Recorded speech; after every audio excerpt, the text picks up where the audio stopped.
किसी एक स्टूडेंट को अगर स्क्रीन क्लियर नजर नहीं आ रही तो उसका मतलब है कि उनका नेट कमजोर है। मिस मिस्सी शेख साहब आप मिस सुनाएंगे, आप हमें टेस्ट भी देंगे। ऑनलाइन वाले बच्चे टेस्ट भी देते हैं, फिजिकल वाले सुनाते हैं वो। आज है लेक्चर नंबर 3। सब्जेक्ट है मेरा कॉन्टिनेंटल जियोग्राफी। कॉन्टिनेंटल जियोग्राफी में मैंने आपको क्या पढ़ाना है, वर्ल्ड मैप।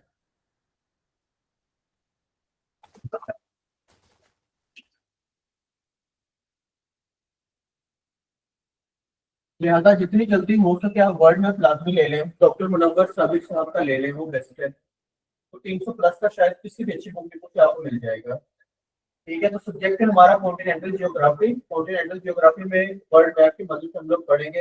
लेक्चर नंबर है 3, टॉपिक है ऑस्ट्रेलिया। जो नए बच्चे आए हैं वो मैनेजमेंट से लेक्चर नंबर 1 और 2 की डिमांड करें, रिकॉर्डेड लेक्चर। उसमें हमने पहले पढ़ा थीमेटिकल। थीमेटिकल का मतलब होता है वन थीम। ऑस्ट्रेलिया के बारे में था कि ऑस्ट्रेलिया कॉन्टिनेंट का नंबर कौन सा है, सबसे बड़ा शहर कौन सा है, सबसे बड़ा मुल्क कौन सा है, वगैरह वगैरह, वो सारे सवाल थे। वन लाइनर, क्लियर है। उसके बाद मैंने दूसरे दिन पढ़ाया था पॉलिटिकल मैप। पॉलिटिकल मैप में हमने देखा था कि पॉलिटिकल से सराउंडिंग में कौन कौन सी चीजें हैं, किसका कहाँ पे कंट्रोल है, वगैरह वगैरह, क्लियर। आज हम स्टार्ट करेंगे physical map of Australia. Physically Australia को 3 हिस्सों में डिवाइड किया गया है। क्योंकि जब आप पास पेपर्स पढ़ रहे होते हैं तो आपको पेपर की टेक्निक का और डिमांड का अंदाजा होता है। 8 से 5, 7, 8 साल पहले सिंपल सवाल आता था कि सहारा डेजर्ट किस मुल्क में है। आज का 2024-25 में सवाल आ रहा है कि सहारा डेजर्ट कॉन्टिनेंट अफ्रीका में किस हिस्से में है, नॉर्थ में, साउथ में, ईस्ट में या वेस्ट में। मतलब सवाल प्रो हो गए हैं, तो लिहाजा हमें उसकी फिजिकल डिवीजन करनी पड़ती है। तो अगर हम बात करें ऑस्ट्रेलिया की, तो ऑस्ट्रेलिया को फिजिकली कितने हिस्सों में डिवाइड किया गया है, 3 हिस्सों में। ऑस्ट्रेलिया है क्या, कितनी स्टेट्स है ऑस्ट्रेलिया के, 14 स्टेट्स हैं। इंटरनल टेरिटरीज निकाल दें। ऑनलाइन वाले भी जवाब दे दें प्लीज। मैं आपका ना गाहे बगाहे वो देख रहा होता हूँ। ऑनलाइन वाले मैसेज कर दिया करें, मैं साथ साथ ना आपके मैसेज पढ़ रहा होता हूँ। तो ऑनलाइन वाले भी जवाब दिया करें, मेरी नजर आपकी इनबॉक्स की तरफ ही होती है। कितने हैं जी ऑस्ट्रेलिया में? अगर हम ऑस्ट्रेलिया की बात करें तो ऑस्ट्रेलिया की 6 स्टेट्स हैं। वेस्टर्न ऑस्ट्रेलिया मतलब ऑस्ट्रेलिया का वेस्ट पार्ट, वो जो नॉर्थ हिस्सा वो कहते हैं हमारी टेरिटरी है, तो नॉर्थ टेरिटरी को स्टेट नहीं कहेंगे, तो वो नॉर्थ टेरिटरी उनकी इंटरनल टेरिटरी है। साउथ ऑस्ट्रेलिया मतलब ऑस्ट्रेलिया का साउथ पार्ट, उसके बाद क्वींसलैंड, क्वींसलैंड से नीचे क्या होगी, New South Wales, New South Wales के साथ विक्टोरिया, और नीचे लास्ट में तस्मानिया। तो ये 6 स्टेट्स हैं, इनको हम कहते हैं कंट्री ऑस्ट्रेलिया। और 3 इंटरनल टेरिटरी के दोबारा नाम सुन लें, एक कैनबेरा, दूसरा नॉर्थ टेरिटरी और तीसरा जर्विस बे टेरिटरी। क्लियर। तो इस जो एरियाज मैंने बोले आपको, जो मैंने पहले लेक्चर्स में क्लियर बताए थे एक एक चीज, उस सारे हिस्से की 3 तरीके से डिवीजन की गई है। ईस्ट से लफ्ज ले लिया ईस्टर्न। ईस्टर्न हाईलैंड मतलब जो ईस्ट वाला सारा पार्ट है वो हाईलैंड है, वहां पर ऊंची ऊंची माउंटेन्स हैं। सेंट्रल लो लैंड, जो सेंटर वाला पॉइंट है वो लो लैंड है। एंड वेस्टर्न प्लेट्यू, और जो वेस्ट पार्ट है वो है प्लेट्यू। आपने कभी सुना होगा सतह मुर्तफा पोटोहार, पाकिस्तानी स्टडीज में वो चैप्टर जो मोस्टली सबने छोड़ा होगा, सतह मुर्तफा। ठीक है? तो पहले हम करते हैं प्लेट्यू चीज क्या है, what is plateau, definition.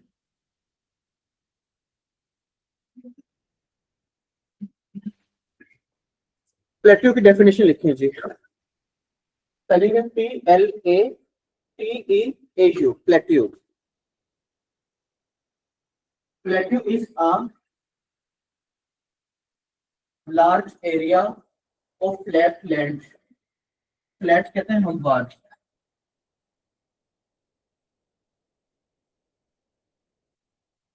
Plateau is a large area of flat land that is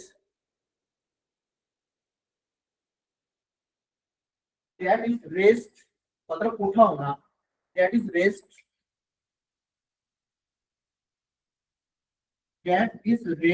high, that is raised high above the land around it, above the land around it.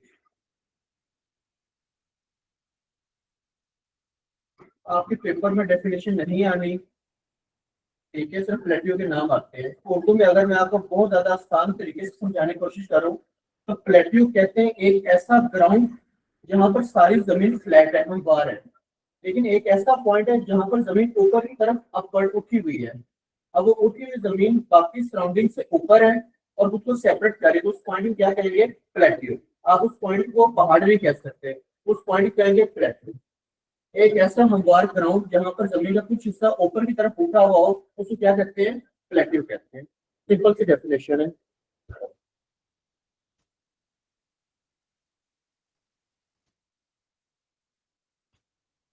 इकराम मुमताज, आवाज सही है? असल में ना लाहौर में बारिश हुई है बहुत ज्यादा, अभी भी जनरेटर चल रहे हैं, इस वजह से थोड़ा आवाज में जो है ना वो इशू है। उम्मीद है समझ आ गई होगी प्लेट्यू की।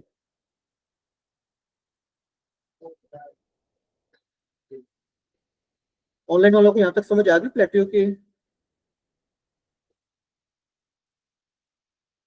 चलिए स्टार्ट करते हैं सबसे पहले ईस्टर्न हाईलैंड से। आप अलग हेडिंग दे दें, ईस्टर्न हाईलैंड।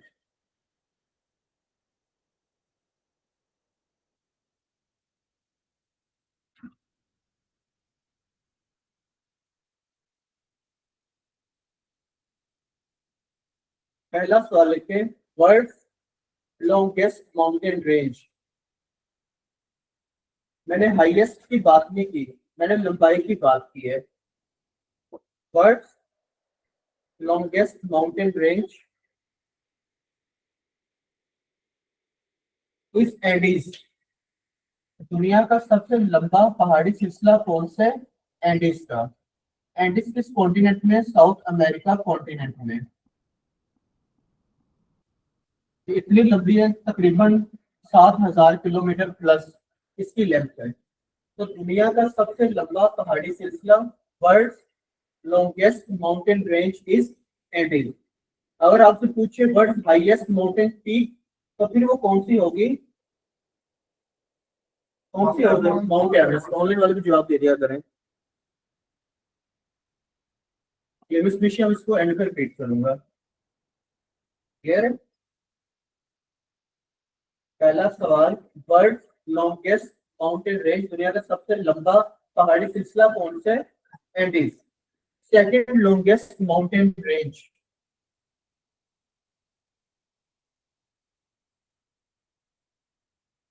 माउंटेन रेंज कहते हैं पहाड़ी सिलसिला को, जबकि पीक कहते हैं किसी एक खास चोटी को। पेपर में आपने ये सवाल ध्यान से देख लेना, तो उसमें माउंटेन रेंज पूछे या फिर पीक का पूछे। तो world second longest mountain range is Rockies.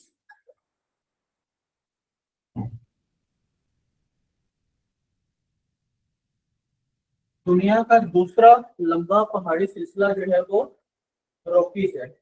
Rockies कहाँ पे? नॉर्थ अमेरिका कॉन्टिनेंट में। जब हम वो कॉन्टिनेंट्स पढ़ेंगे तब डिटेल में पढ़ेंगे उनको। World second longest mountain range is Rockies. Clear? तीसरे MCQs, third longest mountain range in the world. Third longest range in the world is great dividing range, located in Australia.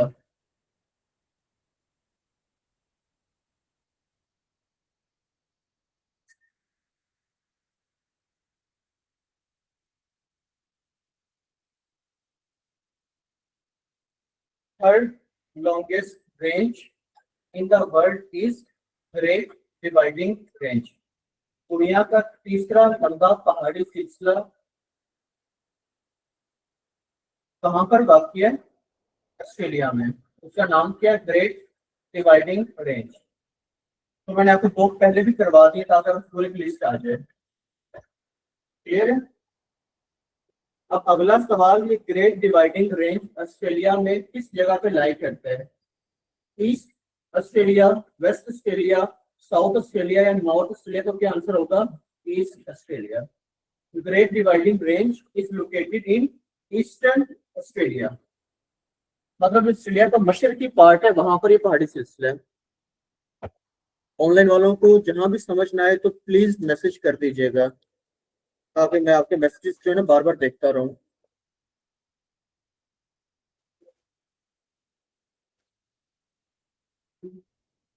ये रहे आता आदि समझ।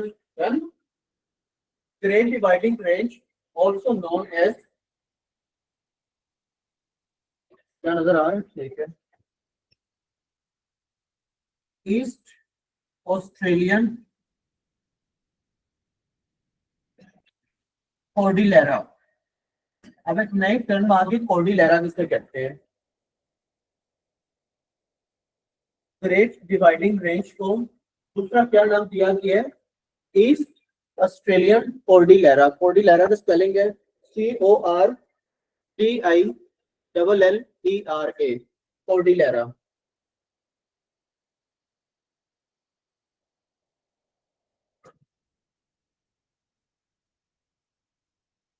क्लियर है।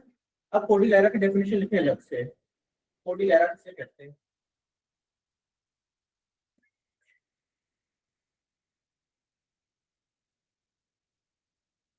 पहले उर्दू में सुन लें, फिर इंग्लिश में लिखवा दूंगा। इंग्लिश में अगर सब्जेक्टिव नहीं आना, आपका कॉन्सेप्ट क्लियर होना चाहिए, ठीक है। एक ऐसा पहाड़ी सिलसिला जो एक ही पहाड़ से लंबा बना हो, ठीक है, उसको कहते हैं माउंटेन रेंज। एक पहाड़ी सिलसिला है जो लगातार है। एक ऐसा पहाड़ी सिलसिला जिसमें माउंटेन रेंजेस भी हो, जिसमें प्लेट्यूज भी शामिल हो, जिसमें हाई रेंज भी शामिल हो, मतलब बहुत सी चीजों से मिलकर बनो तो क्या कहते हैं, कॉर्डिलेरा। इंग्लिश में लिख लें, great dividing range, great dividing range does not consist on a single mountain range. Great dividing range does not consist on a single mountain range,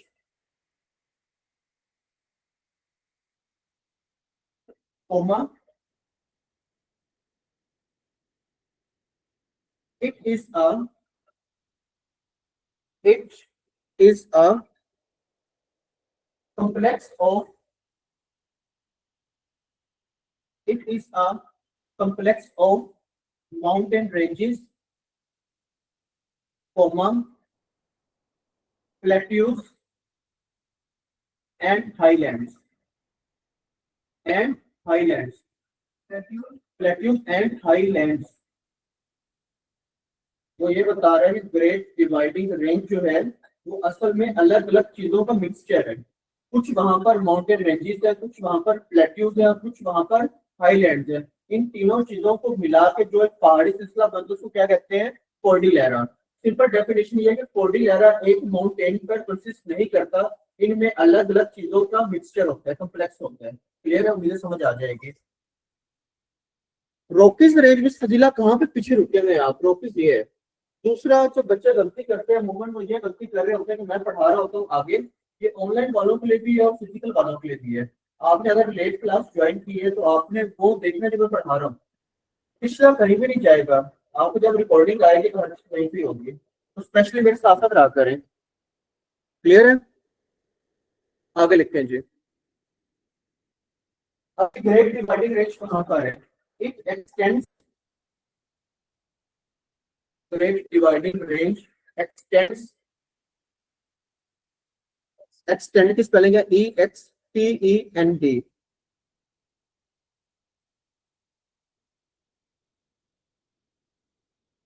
to the east coast. It extends to the east coast from Cape York Peninsula. East coast from Cape York Peninsula.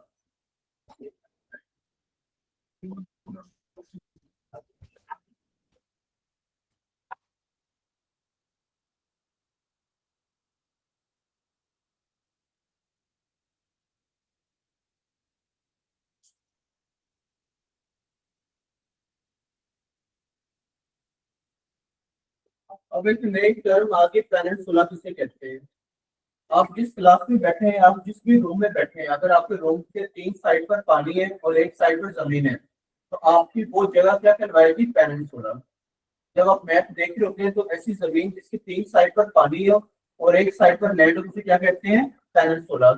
तो जो नए बच्चे हैं वो peninsula की definition लिख लें अलग से। Peninsula, 3 sides water, 1 side land. तो केप यॉर्क पेनिनसुला कहाँ पे है, ऑस्ट्रेलिया में। पहले ये तो एमसीक्यूज लेके क्लियर कर लें अपना कॉन्सेप्ट।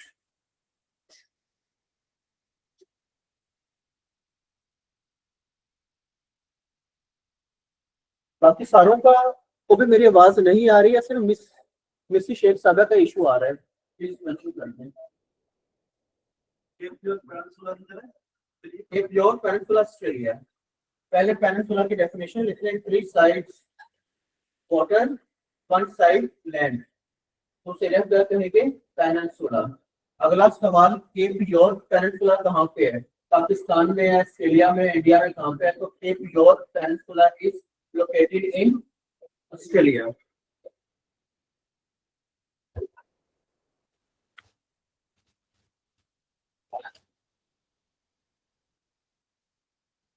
क्लियर है यहाँ तक, ऑनलाइन वाले भी प्लीज बता दें कि क्लियर है यहाँ तक, फिर मैं आगे चलूँ।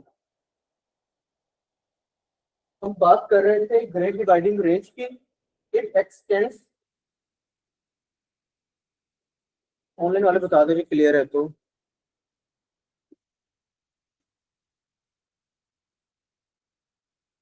लेकिन Great dividing Range extends to the east coast from Cape York peninsula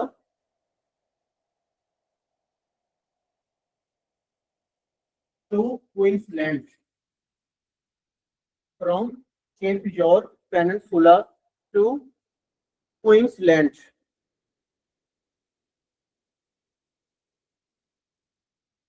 In the north to Victoria, in the north to Victoria, in the north to Victoria,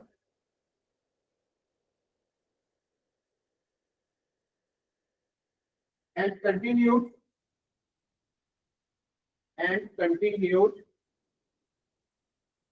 beyond the Bass Strait, Tasmania,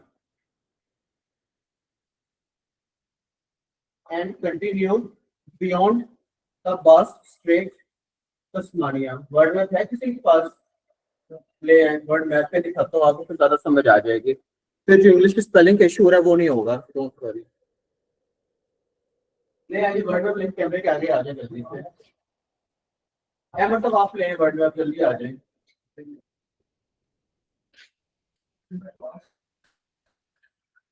lines को हम जरा भी देसी कर देते हैं, देसी जुगाड़ लगाते हैं। देसी जुगाड़ लगाएंगे तो समझ आ जाएगी ज्यादा अच्छे से।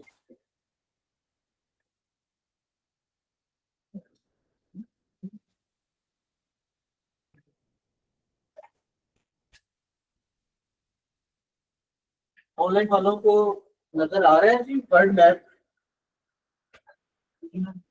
दुनिया नजर आ रही। जिन लोगों को दुनिया ऑनलाइन वालों को नजर नहीं आ रही, अब पिंच करें स्क्रीन को तो ज्यादा जूम हो जाएगी। आपने इस दुनिया में, क्लियर है, ठीक है, आपने इस दुनिया में हाफ नजर आ रहा है, हाफ।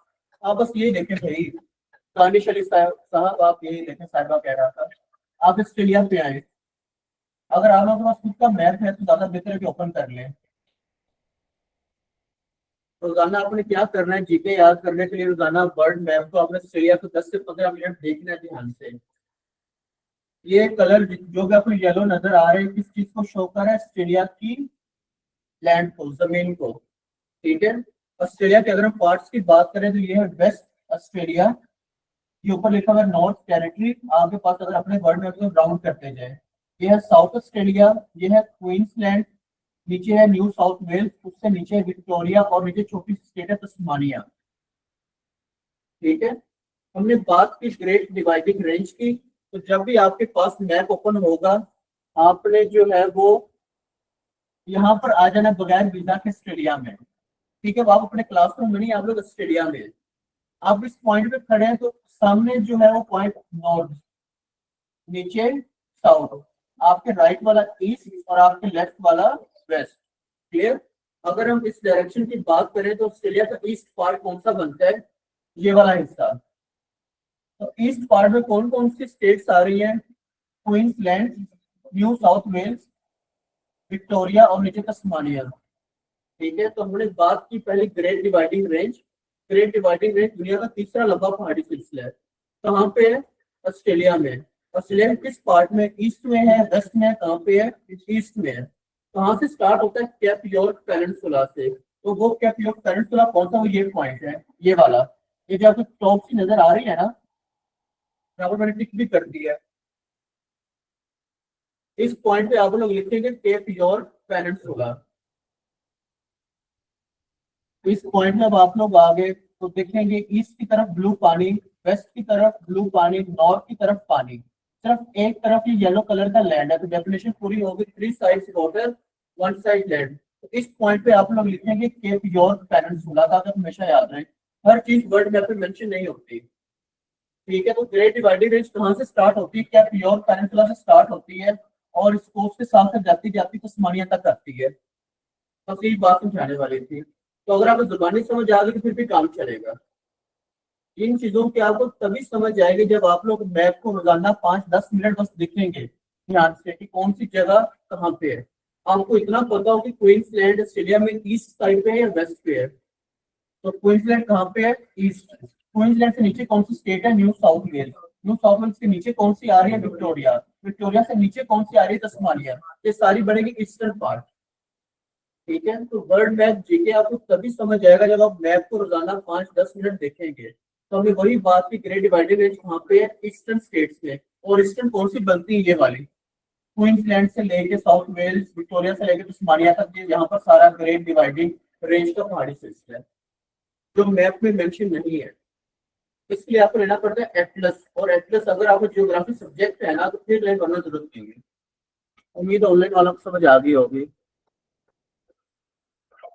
दानिश अली साहब गुजारा है तो प्लीज आप फिजिकल आ जाए। आपका गुजारा और ज्यादा गुजारे के लायक हो जाएगा। यहाँ तक तो समझ नहीं आई तो पूछते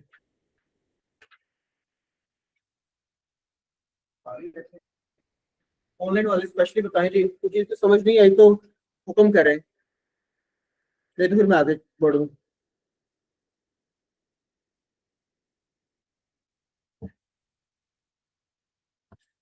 बाकी ऑनलाइन वाले भी जवाब दिया करें please,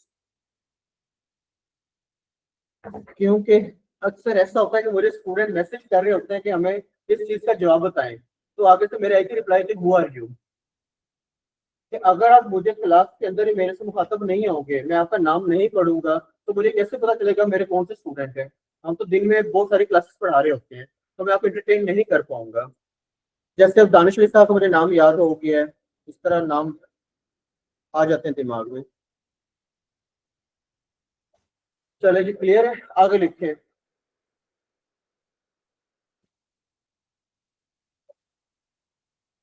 blue mountain range. Blue mountain range.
सब कुछ किया हुआ, बस आपने रिपीट करना है, मैसेज करना है और रिपीट करना है।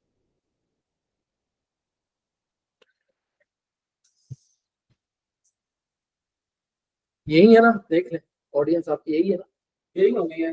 अक्सा, मरियम, हमना, जफर। नहीं, हाँ यही है।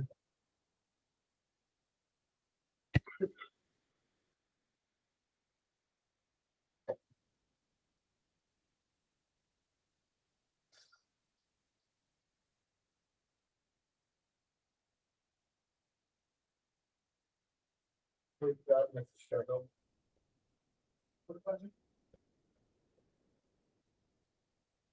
जो भी पढ़े क्या करें जो।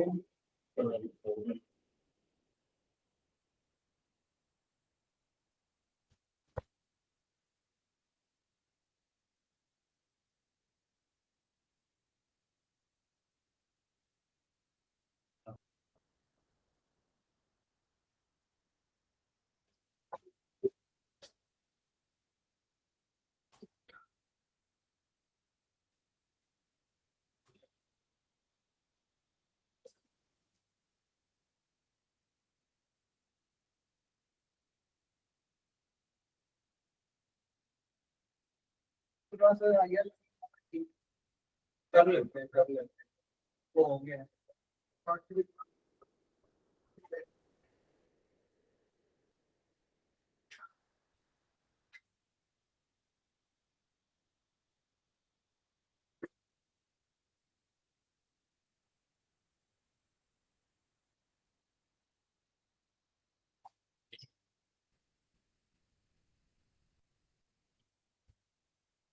आवाज आ रही है कि ऑनलाइन वालों को? मैं दोबारा बताऊंगा, ऑनलाइन वाले बेसिक हो जाएगा, आप लोग पहले से लिख रहे हैं।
चले जी, दोबारा से स्टार्ट करता हूँ।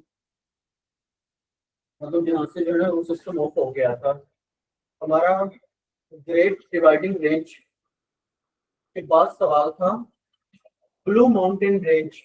ब्लू मतलब नीला। ब्लू माउंटेन रेंज कहाँ पे है? Blue mountain range is located in Australia. Australia में किस साइड पे? ईस्ट वाली साइड पे। तो यहाँ पर मैंने छोटा सा ई लिख दिया ताकि आप क्लियर हो जाए। Blue mountain range is located in Australia. Online वालों प्लीज कश लिया जी ये। समझ आ गई तो आगे बताएं, फिर मैं आगे चलूं अगले एमसीक्यूज बताऊं। ग्रेट डिवाइडिंग रेंज के बाद दूसरा आप एमसीक्यूज लिखेंगे ब्लू माउंटेन रेंज कहाँ पे लोकेट करती है? ब्लू माउंटेन रेंज लोकेट करती है ऑस्ट्रेलिया में किस पार्ट में? ईस्ट वाली साइड में। फिर उसके बाद अगला सवाल है विच is the highest mountain range in great dividing range. क्योंकि हमने ग्रेट डिवाइडिंग रेंज की बात की, वो 40 लहर है, अलग अलग माउंटेन रेंजेस से मिलकर बनी है। तो ग्रेट डिवाइडिंग रेंज की सबसे ऊंची माउंटेन रेंज का क्या नाम है? उसका नाम है ऑस्ट्रेलियन एल्प्स। इसका एमसीक्यू लिखेंगे, Australian Alps is the highest mountain range located in Australia. Australia के अंदर सबसे ऊंचे पहाड़ी सिलसिले का क्या नाम है? Australian Alps. इसके बाद अगला सवाल बनेगा, which is the highest peak in Australia, या which is the highest peak of Australian Alps. उसका नाम आएगा mount Kosciuszko. Mount Kosciuszko Australia का सबसे ऊंचा पहाड़ है।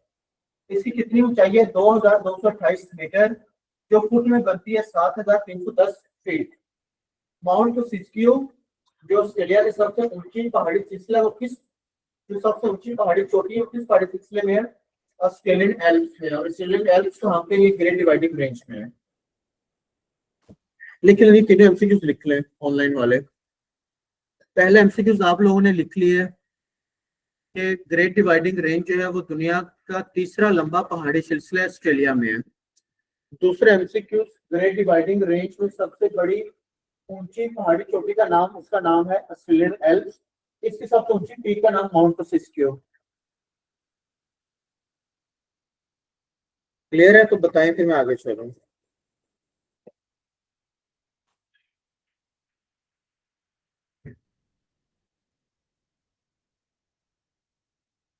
यहाँ तक लिख लिया तो प्लीज बता दें, फिर मैं आगे पढ़ाऊँ। सिर्फ अपनी सामने के मैसेज है, बाकियों को समझ नहीं आई।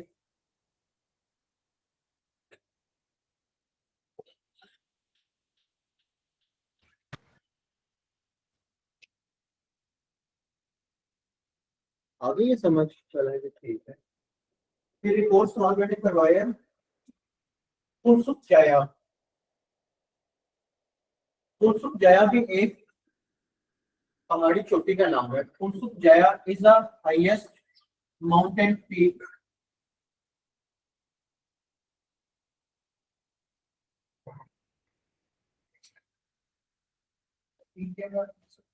पुरसुक जाया, स्पेलिंग है PUNCAK space JAYA। Puncak Jaya is highest mountain peak located in New Guinea island. Puncak Jaya सबसे ऊंची माउंटेन पीक है, कहाँ पे लोकेट करती है? न्यू गिनी आइलैंड में।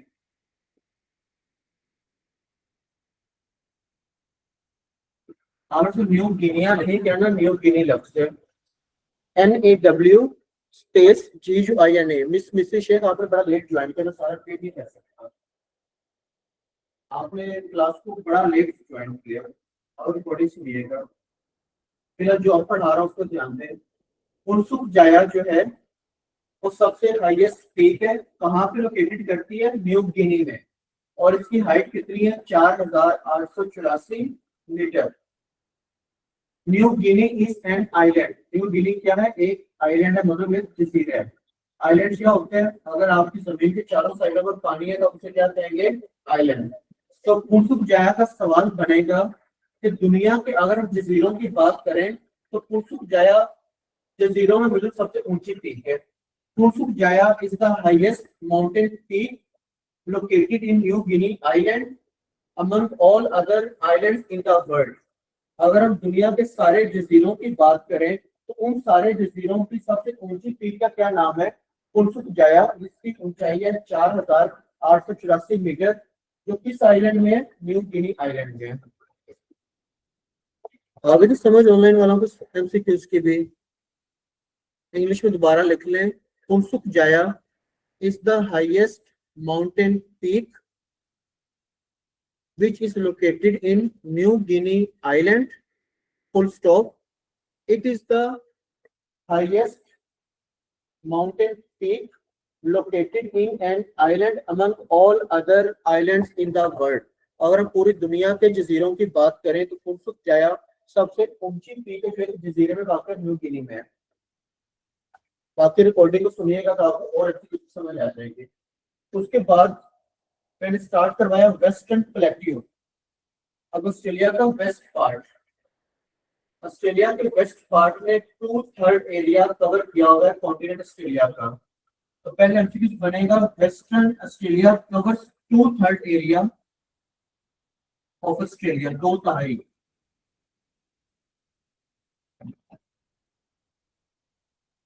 Western Australia covers 2/3 area of the continent. Total 5.2 यहाँ तक कवर हो गया।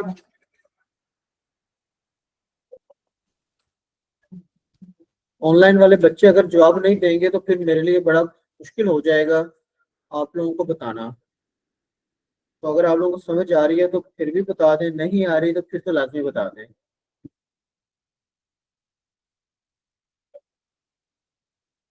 उसके बाद अगर हम ऑस्ट्रेलिया के वेस्ट पार्ट की बात करें तो ऑस्ट्रेलिया के वेस्ट पार्ट में डेजर्ट्स मौजूद है, सहरा मौजूद है।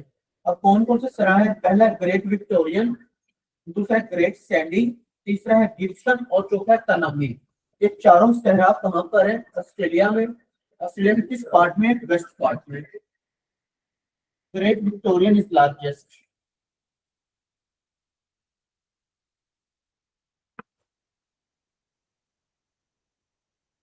अब मैंने यही पॉइंट बताया कि डेजर्ट्स जो लोकेट करते हैं वेस्ट ऑस्ट्रेलिया में, तो वेस्ट ऑस्ट्रेलिया में 4 डेजर्ट आते हैं। पहला ग्रेट विक्टोरियन जो सबसे लार्जेस्ट है, दूसरे नंबर पे ग्रेट सैंडी, तीसरे नंबर पे गिब्सन और चौथे नंबर पे है तनामी।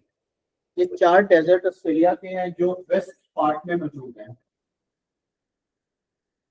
अब क्योंकि ये चारों डेजर्ट एक ही स्टेट में लिया जाए, इनको कहा जाता है ग्रेट ऑस्ट्रेलियन डेजर्ट। इन चारों डेजर्ट्स को जब इकट्ठा बोला जाता है तो एक नाम दिया जाता है ग्रेट ऑस्ट्रेलियन डेजर्ट। तो अगर कोई आपको पेपर में सवाल पूछ ले ग्रेट ऑस्ट्रेलियन डेजर्ट कहाँ पे, तो आप कहेंगे ऑस्ट्रेलिया में है। ऑस्ट्रेलिया के किस पार्ट में है? वेस्ट पार्ट में है। इस डेजर्ट में कौन कौन से डेजर्ट आते हैं तो फिर आगे क्लैरिफाई करेंगे। ग्रेट विक्टोरिया, सैंडी, गिब्सन और तनामी। क्लियर? इसके बाद आखिरी चीज किम्बरले प्लेट्यू। किम्बरले प्लेट्यू कहाँ पे है? वेस्ट ऑस्ट्रेलिया में। किम्बरले किस तरह के? KIMBERLEY। Kimberley plateau is located in Australia. Australia में किस पार्ट में? वेस्ट पार्ट में। अगला एमसीक्यू माउंटेन रेंजेस। ये माउंटेन रेंजेस कहाँ पे है? ऑस्ट्रेलिया में वेस्ट पार्ट में। हेमर्सले रेंज, डार्लिंग रेंज और मैकडोनल्ड रेंज, तीनों लिखिए।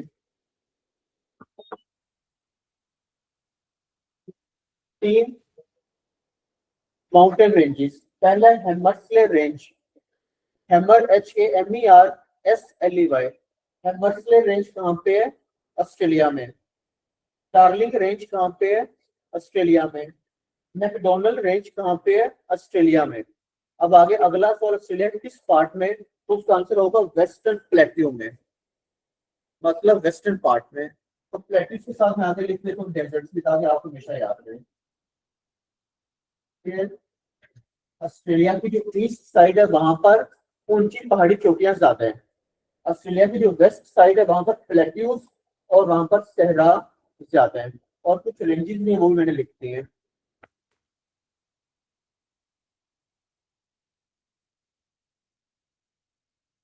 क्लियर है यहाँ तक? तो प्लीज बता दें जी ऑनलाइन वाले बच्चे।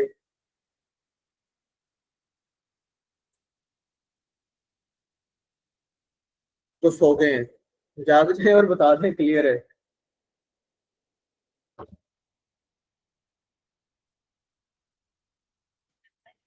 अब्दुल्ला मोहल साहब सो गए? नहीं, जाग रहे हैं। अहमद मसूद साहब सोए हुए हैं। मिस आमना जाग रही हैं। मिस अक्सा मरियम का मैसेज आ रहा था, जाग रही हैं। मिस इकरा मुमताज साहबा सोई पड़ी हैं। मिस शेख साहब का मैसेज आया हुआ है, और जो है ना वो रजीब खान साहब बहुत ही पीछे हैं। और रजीब खान साहब एक सहराएं, इन सहरा का ताल्लुक कहाँ से? ऑस्ट्रेलिया से। ऑस्ट्रेलिया के किस पार्ट से? West Australia. वो माउंटेन रेंजेस भी वेस्ट ऑस्ट्रेलिया में है, ठीक है। ये वाले सहरा और वो वाली माउंटेन रेंजेस का ताल्लुक कहाँ से? ऑस्ट्रेलिया से, लेकिन ऑस्ट्रेलिया के किस पार्ट से? वेस्ट पार्ट से।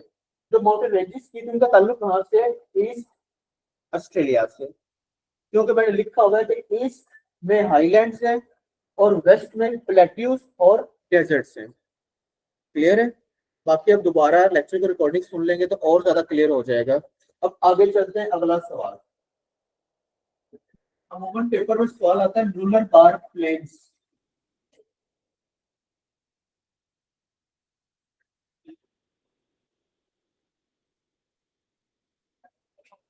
या वो लफ्ज कह देगा प्लेन्स या वो पूछ लेता है फर्टाइल लैंड। फर्टाइल कहते हैं जरखेज को। अब जमीन जरखेज होगी तो सब्जा आएगा। तो अगर वो पूछ ले which is the fertile land in Australia या पूछ ले which is dash plains located in Australia, तो क्या आंसर होगा? Nullarbor. Nullarbor plains are located in Australia. ये लिखा हुआ है जी मिस एंड मिस्टर। हाँ जी, प्लेन्स को कहते हैं सब्जा। ठीक है, उर्दू में प्लेन्स का तर्जुमा है सब्जा। तो सब्जा कहाँ पर रुकेगा? जहाँ पर जमीन जरखेज होगी। तो या आपसे पूछ लेगा फर्टाइल लैंड कौन सी ऑस्ट्रेलिया की, या आपसे पूछ लेगा ऑस्ट्रेलिया में कौन से प्लेन्स हैं, तो वो है Nullarbor plains. Nullarbor plains are located in Australia. आपसे पूछेगा ऑस्ट्रेलिया में किस साइड में, तो लिखिए साउथ ऑस्ट्रेलिया।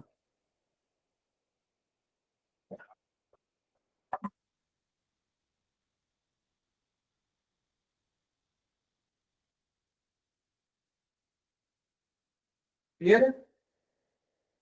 अब लास्ट हमारा रह गया सेंट्रल लोलैंड।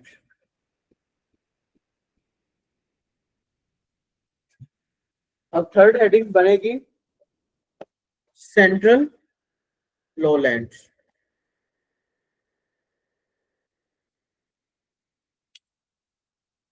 सेंट्रल लोलैंड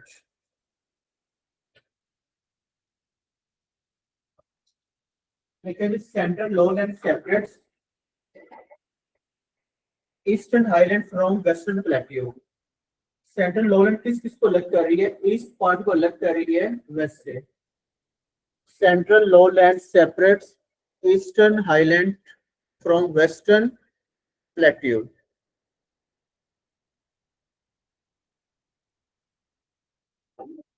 हाँ जी, ईस्टर्न हाईलैंड ये लिखा होगा। ईस्टर्न हाईलैंड को अलग करता है वेस्टर्न प्लेट्यू से। फिजिकल मैप थोड़ा सा मुश्किल होता है। फिजिकल मैप आपको तभी आएगा जब आपका थीमेटिकल और पॉलिटिकल स्ट्रांग होगा, वरना तो फिर मुश्किल होती जाएगी आपको।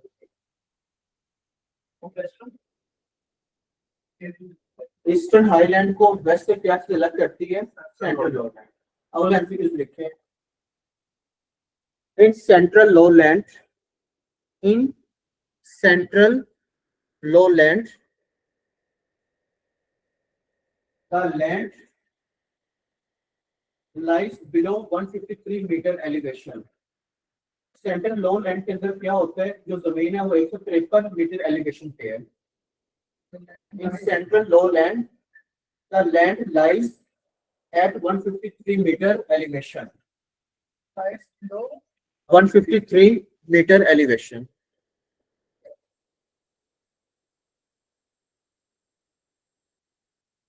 क्लियर? तीसरा MCQ, central lowland is dry. आपसे पेपर में सवाल पूछा जा सकता है ऑस्ट्रेलिया का कौन सा पार्ट ड्राई है? ईस्ट, वेस्ट, सेंटर या नॉर्थ? तो आप कहेंगे सेंट्रल लोलैंड इज ड्राई। क्यों खुश्क है? Because rain is blocked by eastern highland. जो बारिशें हैं उनको कौन रोकती है? ये ईस्ट साइड में मौजूद पहाड़ी सिलसिला। Because rain is blocked by eastern highland. East side में मौजूद जो ऊंचे ऊंचे पहाड़ी सिलसिले वो बारिश को यहाँ पर आने से रोकते हैं, लिहाजा जो सेंट्रल लोलैंड है वो ड्राई है। Central lowland is dry. वजह क्या है? Rain is blocked by eastern highland. Full stop, खत्म। यहाँ तक रिवाइज करना नहीं, बस नहीं, यहाँ तक खत्म करवा दिया। ऑनलाइन वाले दोबारा से सुन ले, बड़ा आसान सा कॉन्सेप्ट है। उन्होंने ऑस्ट्रेलिया को 3 हिस्सों में जियोग्राफिकली डिवाइड, फिजिकली डिवाइड किया हुआ है। एक पार्ट है ईस्ट, एक पार्ट है सेंट्रल और एक पार्ट है वेस्ट। वो कहते हैं कि ऑस्ट्रेलिया में जितने भी ऊंचे ऊंचे पहाड़ हैं और जितना भी पहाड़ी सिलसिला है और दुनिया की तीसरी लंबी माउंटेन रेंज है, वो किस साइड पे? ऑस्ट्रेलिया के ईस्ट में है। क्लियर? फिर वो कहते हैं कि जितने भी डेजर्ट्स हैं मोस्टली और जितने भी प्लेट्यूज हैं और 3 रेंजेस, एक हेमर्सले रेंज, दूसरा डार्लिंग रेंज और तीसरा मैकडोनल्ड, वो ऑस्ट्रेलिया में कहाँ पे है? वेस्ट पार्ट में है। क्लियर? और डेजर्ट्स कौन से हैं? Great Victoria, great Sandy, Gibson और तनाबनी। ये चारों डेजर्ट एक ही स्टेट वेस्ट में है, लिहाजा इनको इकट्ठा क्या बोला जाता है, Great Australian Desert. Clear. Central lowland के बारे में सवाल यह है कि सेंट्रल लोलैंड अलग करता है ईस्ट पार्ट को वेस्ट से, जो ऑब्वियस सी बात है। सेंट्रल लोलैंड जो है वो नीचे वाला ग्राउंड है, यहाँ पर एलिवेशन कितनी 153 मीटर ओनली।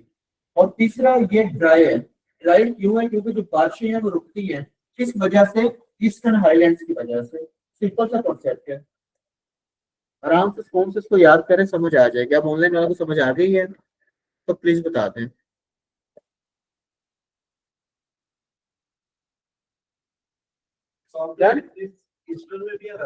माउंटेन जो पहाड़ है वो ईस्ट में भी है और वेस्ट में भी है। जो ईस्ट वाले पहाड़ है वो सबसे ऊंचे हैं, वो रिकॉर्ड में आते हैं। अगर आपसे पूछे ऑस्ट्रेलिया की सबसे ऊंची चोटी कौन सी है, जहाँ पे आप छलांग लगाने जाके पैराशूट पहन के, पॉजिटिव पॉजिटिव कुछ खुशी के लिए नहीं, तो वो है माउंट सिस्कियो। अब माउंट सिस्कियो जो ऑस्ट्रेलिया की सबसे ऊंची चोटी है, किस पहाड़ी सिलसिले में है, ऑस्ट्रेलियन एल्प्स में। ऑस्ट्रेलियन एल्प्स कहाँ पे है, ग्रेट डिवाइडिंग रेंज में। ग्रेट डिवाइडिंग रेंज कहाँ पे है, ऑस्ट्रेलिया में। ऑस्ट्रेलिया किस पार्ट में, ईस्ट में। Hamersley range, Darling range, MacDonnell range कहाँ पे है, ऑस्ट्रेलिया में, लेकिन किस पार्ट में, वेस्ट में। Victoria desert, Sandy Gibson, Tanami सैराब कहाँ पे है, ऑस्ट्रेलिया में, लेकिन किस पार्ट में, वेस्ट में। तो इस तरह से क्लियर है। अब सेंट्रल लोलैंड के बारे में और सवाल लेते हैं। सेंट्रल लोलैंड में डेजर्ट भी है जिसका नाम है सिम्पसन। सिम्पसन कार्टून भी आते हैं, शायद आपने कभी देखे होंगे। सिम्पसन नाम का एक सहरा है जो ऑस्ट्रेलिया में है। ऑस्ट्रेलिया में किस जगह पे है, सेंट्रल लोलैंड पे। Simpson desert is located in Australia, आगे ब्रैकेट में लिख लें central lowland.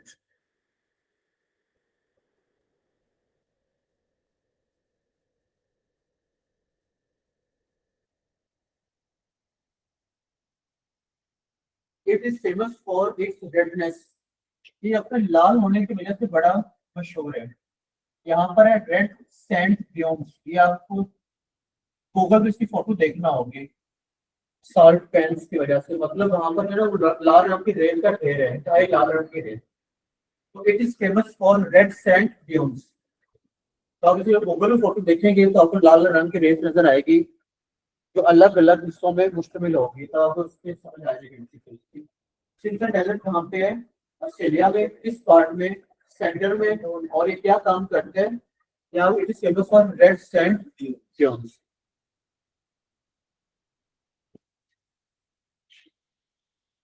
Lake air,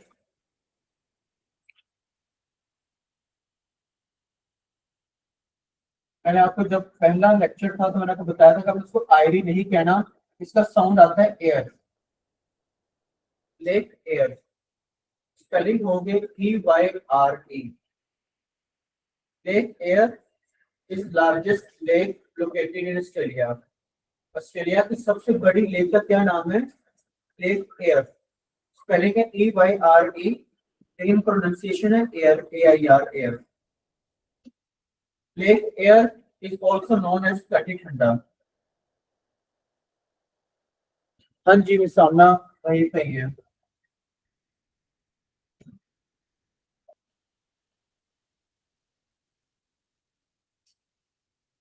Lake air other name is कटी ठंडा। पहले का lake largest lake in Australia. Online वाले भी सुन लें और फिजिकल वाले भी सुन लें, मेरा जो लेक्चर है वो होता है एक सीरीज के साथ। पहले मैं आप लोगों को जनरल इन्फॉर्मेशन देता हूँ, बच्चों की तरह कहानी सुनाता हूँ कि ऑस्ट्रेलिया का नंबर कौन सा है, कौन सा बड़ा मुल्क है, कौन सा बड़ा शहर, इसमें कहता हूँ कि वो है थीमेटिकल जनरल इन्फॉर्मेशन। अगले दिन मैं आपको पढ़ाता हूँ पॉलिटिकली कि ऑस्ट्रेलिया के सराउंडिंग्स में नेबर कंट्रीज कौन सी है, कौन सा दरिया है, कौन सा सी है, कौन सा ओशन है, और कौन सी चीज कहाँ पे है। जब आप वो दो चीजें याद करेंगे तो आपको तीसरा फिजिकल मैप की समझ आएगी। अगर आपको पता ही नहीं है कि ईस्ट किसे कहते हैं तो फिर ये चीजें आपके ऊपर से गुजर जाएंगी, और अगर फिजिकल का नहीं पता तो आप इंटरव्यू में जॉब नहीं दे पाएंगे। लिहाजा आपने बाकी दो लेक्चर्स को पहले इन्वेस्ट कर लिया, फिर इसकी ज्यादा समझ आएगी। क्लियर है। लेक एयर के बारे में एक और सवाल लिखे हैं।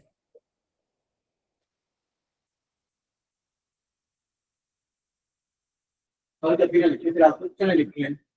It is located in southern Australia, ये कहाँ पे किस स्टेट में है, साउथ ऑस्ट्रेलिया स्टेट में है। It is located in southern Australia.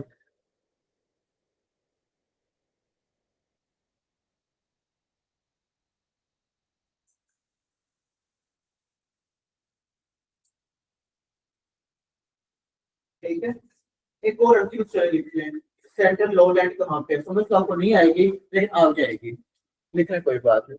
The central lowland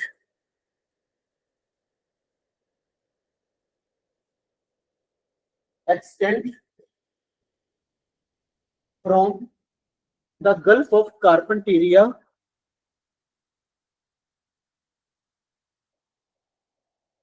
in the north,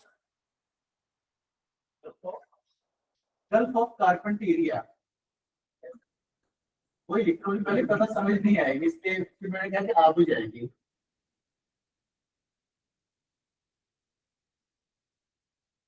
central lowland कहाँ पे है? Central lowland extend from gulf of Carpentaria in the north, मतलब गल्फ ऑफ कार्पेंटेरिया कहाँ पे है? नॉर्थ साइड में है,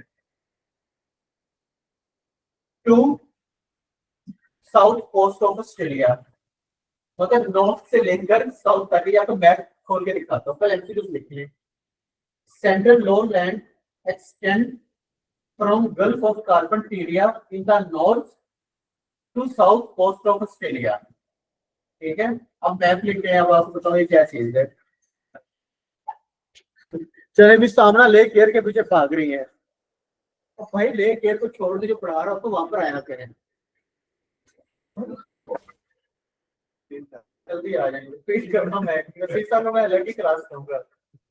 आज आप लोगों ने जो है ना मेरे गले की दवाई फेर दी है इस लाइफ में और आप लोगों ने।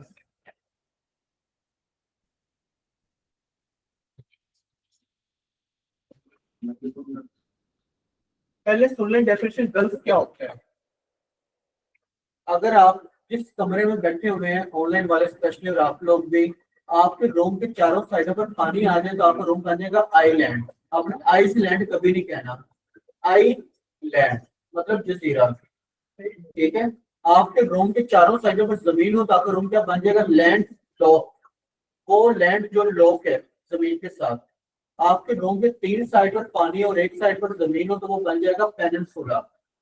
और अगर आपके रूम के तीन साइड पर जमीन है और एक साइड पर पानी तो बन जाएगा गल्फ। तो गल्फ की डेफिनेशन है three sides land, one side water. Clear है? जब आप ऑस्ट्रेलिया में आ गए, ये नॉर्थ में देखेंगे तो लिखा है गल्फ ऑफ कार्पेंटेरिया, इसको गलती से राउंड कर लें, इसका मैप है। बिलाल साहब इजाजत है, इस तरह राउंड करना था अगर पूरी जिंदगी याद रहे। तो जब भी मैप देखेंगे तो आपकी आंख यहाँ पर जाएगी कि मैंने क्या राउंड किया है। यह है गल्फ ऑफ कार्पेंटेरिया। गल्फ की डेफिनेशन क्या है? Three sides land. आप इस गल्फ पे खड़े हो, आपके ईस्ट भी लैंड है, वेस्ट भी लैंड है, साउथ भी लैंड है, एक तरफ से पानी आने का रास्ता है। तो three sides land, one side water, तो वो क्या बनेगा? गल्फ। तो गल्फ ऑफ कार्पेंटेरिया कहाँ पे आ रही है? तकरीबन नॉर्थ में। तो गल्फ ऑफ कार्पेंटेरिया से लेकर नीचे सदर्न कोस्ट तक इस एरिया क्या कहेंगे? Central lowland. साउथ किसे कहते हैं? जनूब को। कोस्ट किसे कहते हैं? साहिली पट्टी। मतलब वो साहिली पट्टी जो कहाँ पे जनूब में है वहां तक इस लैंड में क्या कहेंगे? Central lowland. और ये ड्राई है। क्यों ड्राई है? क्योंकि जो ईस्ट साइड में यहाँ पर पहाड़ मौजूद है वो यहाँ पर आने वाली बारिश को रोकते हैं। तो अगर पेपर में सवाल आ गया ऑस्ट्रेलिया की कौन सी साइड ड्राई है, ईस्ट, सेंटर, वेस्ट या ऑल ऑफ दी, तो क्या कहेंगे? सेंटर। सेंटर क्योंकि सेंटर ड्राई, ये पहाड़ बारिश आने से रोकते हैं। क्लियर? सेंटर ड्राई है। अब आप लेट आए हैं, अब मेरी लंबी कहानी है। क्लियर? अब तो चाय पिलाएंगे तो आपको बताएंगे क्यों। उसके बाद एक ये पॉइंट आप मैप ओपन करके देखेंगे, ग्रेट ऑस्ट्रेलियन बाइट।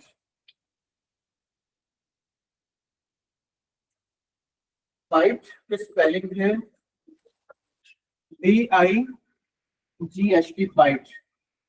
बाइट की भी डेफिनेशन है three sides land, one side water. जब आप मैप ओपन करके ऑस्ट्रेलिया को देखेंगे तो ये लिखा हुआ है ग्रेट ऑस्ट्रेलियन बाइट। ये ब्लू कलर है पानी और येलो कलर लैंड, देखिए पानी अंदर की तरफ आया हुआ है काफी हद तक।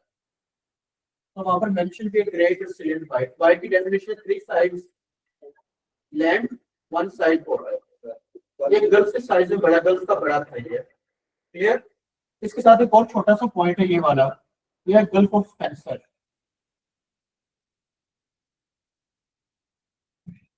गल्फ ऑफ स्पेंसर है।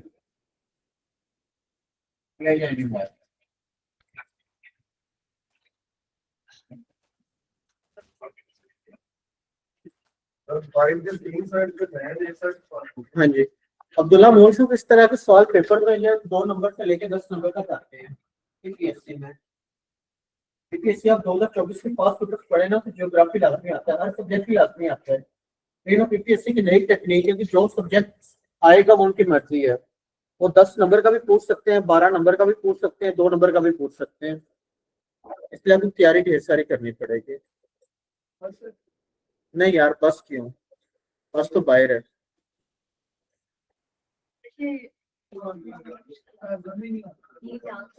ज्यादा मुश्किल है। मिस्टर अजीब खान साहब, एफपीएससी में ज्योग्राफी मेंशन नहीं है, लेकिन अगर आपको खलीज फारिस का नहीं पता, खलीज फारिस को उर्दू में कहते हैं पर्शियन गल्फ, जो आज न्यूज चैनल पे जिक्र हो रहा है। अगर आपको आबनाए हरमस का नहीं पता, स्टेट ऑफ हॉर्मस का, तो इंटरव्यू में आप क्या करने जाएंगे? सिर्फ पेंट कोट पहन के टाइम वेस्ट करने जाएंगे। तो इंटरव्यू के हवाले से आपको वर्ड में ग्रिप होना बहुत जरूरी है। ठीक है, पेपर में आए ना आए, इंटरव्यू में आपके पास वर्ड मैप नहीं आता तो आप करंट अफेयर के जवाब नहीं दे पाएंगे। लिहाजा इसको रटें अच्छे तरीके से, बाकी कल करेंगे इंशाल्लाह। भाई क्लास होगी होगी अगली क्लास होगी। ऑनलाइन वालों को यहाँ तक कोई इशू है तो प्लीज बता दें। पहले रिवाइज कर रहे हैं आराम से, मैंने भी बता दी कि ऑनलाइन वालों में कोई और सवाल है तो प्लीज बता दें, और एक सवाल को बार बार ना पूछा करें यार। कोई और ऑनलाइन वालों का सवाल है तो प्लीज बता दें। दोबारा से मैं इस बात को क्लियर कर दूं, बल्कि लिख के देता हूँ ताकि रिपोर्टिंग आपके पास रह जाए।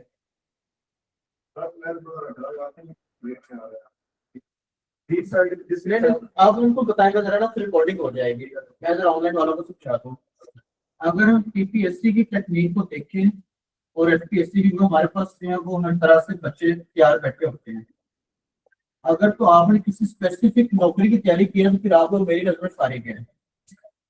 अगर आपने यही सोच लिया ना कि आपने एडी एएसएफ का पेपर देना है, वही तैयारी करो, तो कल सीट्स आ गई ईओ की, इन्फोर्समेंट ऑफिसर पीरा में, उसमें सैलरी 1,20,000 है, 14वां स्केल है, स्टार 3 है, और आप एक तहसील में एक मसला ही होगा। तो एडीएसएफ में उसकी अथॉरिटी देखे तो ज्यादा है। ठीक है, अब अगले हफ्ते सीट्स आनी है एसडीओ पीरा की, उसमें सैलरी 1.5 लाख प्लस होगी, 16वां स्केल है ज्यादा। फिर और 2 महीने बाद की खाकर एफआईए की सीट्स आ जाएंगी। यूनिफॉर्म देने हैं उनको। क्लियर, मतलब यह है कि आपको तैयारी करनी चाहिए सब्जेक्ट के हिसाब से। सब्जेक्ट कौन कौन से हैं? English, maths, everyday science, geography वगैरह वगैरह, आपको सारा सब्जेक्ट आना चाहिए। क्लियर। अब मेरा सब्जेक्ट है वर्ल्ड मैप। पीपीएससी में इसकी बात करें तो लिखा होता है जियोग्राफी, मेंशन होता है। अगर 2024 और 2025 के आप पेपर की टेक्निक देखें तो कोई भी सब्जेक्ट फिक्स नहीं है। इंग्लिश किसी जगह पे 2 नंबर या किसी जगह पे 15 नंबर के, मैथ्स कहीं पे 5 नंबर के, कहीं पे 10 नंबर के, ज्योग्राफी कहीं पे 2 नंबर की, कहीं पे 7 नंबर की, कहीं पे 10+ नंबर की है। तो पीपीएससी में आपने सारे सब्जेक्ट्स को कवर करना है, तभी जाके आपको समझ आएगी कि आप क्या कर रहे हैं। क्लियर। एफपीएससी की बात करें तो एफपीएससी में जियोग्राफी मेंशन नहीं है कि जियोग्राफी पढ़े, लेकिन एफपीएससी में मेंशन है करंट अफेयर्स। जो करंट अफेयर्स आपको आएंगे कम से कम 20 नंबर के, और करंट अफेयर में अगर उसने सवाल पूछ लिया आपसे खलीज फारिस का, जो आजकल हमारे न्यूज चैनल पे जिक्र हो रहा है, खलीज फारिस को कहते हैं पर्शियन गल्फ, और गल्फ में आपको बता चुका हूं गल्फ किसे कहते हैं, एक ऐसी जगह जिसके 3 साइड पर जमीन और एक साइड पर पानी हो। तो पर्शियन गल्फ कहाँ पे है? ईरान के साथ। क्लियर। तो आपको करंट अफेयर भी तभी समझ आएगा जब आप लोगों को पता चलेगा वर्ल्ड मैप का। जैसे अपनाए हरमस, आजकल न्यूज चैनल पे बात हो रही है, ईरान कह रहा है कि मैं अपनाए हरमस बंद कर दूंगा। तो अपनाए हरमस कौन सी है? Strait of Hormuz. अब स्टेट ऑफ हॉर्मस किस ओशन पे है? बताएं कि फिजिकल वाले स्ट्रेट ऑफ हॉर्मस जो है वो किस ऑप्शन पे है? किस ऑप्शन पे है? अरेबियन सी पे है। चले मान लेते हैं, और बताएं। इससे ज्यादा नहीं बताऊंगा, उम्मीद है कि समझ आने वालों को समझ आ गई होगी। ठीक है, तो मेरी आपको यही सजेशन है कि आप लोगों को सब्जेक्ट्स पे ग्रिप होनी चाहिए। अगर आप इंग्लिश पढ़ रहे हैं, चाहे वो पीपीएससी के लिए चाहे वो एचपीएससी के लिए, आपकी इंग्लिश में पूरी ग्रिप हो। अगर आप मैथ्स कर रहे हैं तो आपको मैथ्स के सारे टॉपिक्स आते हो, आपको करंट अफेयर्स हर चीज क्लियर हो, और दोबारा ना पूछिएगा बस, रोज ढेर सारा पढ़े। अरेबियन सी पे है भाई, ओशन इंडियन ही बनेगा, अटलांटिक तो बनने से रहा। और भी सवाल है?